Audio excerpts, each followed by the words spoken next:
সেটাই সুলভ বস্তু যত মূল্য লাগুক না কেন দেওয়া হয়, দিয়ে নেওয়া হয়, সে যত টাকা লাগুক না কেন।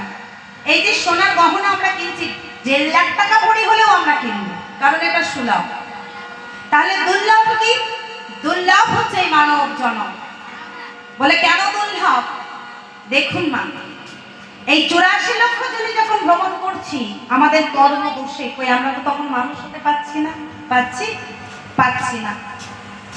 মানুষ হতে গেলে ভগবান বলছে শুনো, বলে জীবাত্মায় পাপাত্মাদের একটা ভগবান সুযোগ দেয় মানুষ করে। তাই 4 লক্ষ বার মানুষ জন্ম দেয়। কিন্তু 4 লক্ষ বারই মানুষ জন্ম দিয়েছে বলে এই নয় যে সাধন ভজন হবে।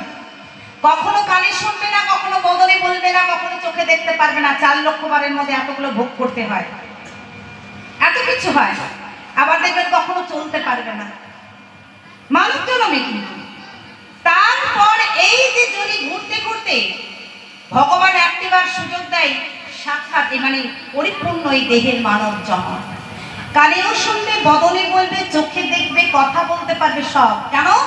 বলে একটা সুযোগ দেওয়া হয়েছে নিজেকে শুধরিয়ে নেওয়া। বলে যেমন কর্ম কেমন তেমন ফল, সেই কর্মফল থেকে বেরিয়ে আসতে একটা সুন্দর সুযোগ দিলেন ভগবান। একটা অফার দিয়ে দিলেন কি না, এই মানব জন্ম তোমাকে দেওয়া হলো, এই দুর্লভ জন্ম যা তপস্যা করলেও পায় না। অনেক মাতা পিতা এমন আছে একটা সন্তানের জন্য দিবানিশি ভগবানের কাছে মাথা ঠোকে, পাবে গাছের ফল পাওয়া যায়?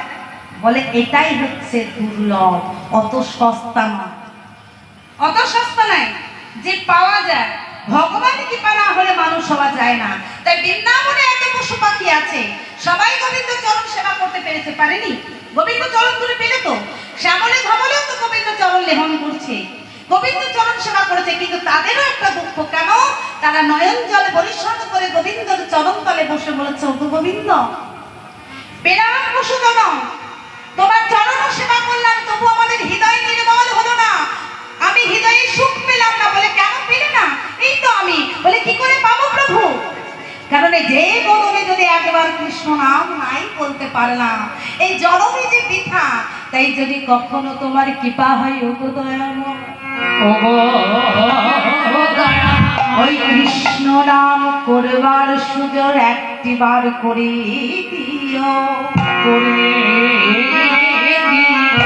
যেন বদল ভোলে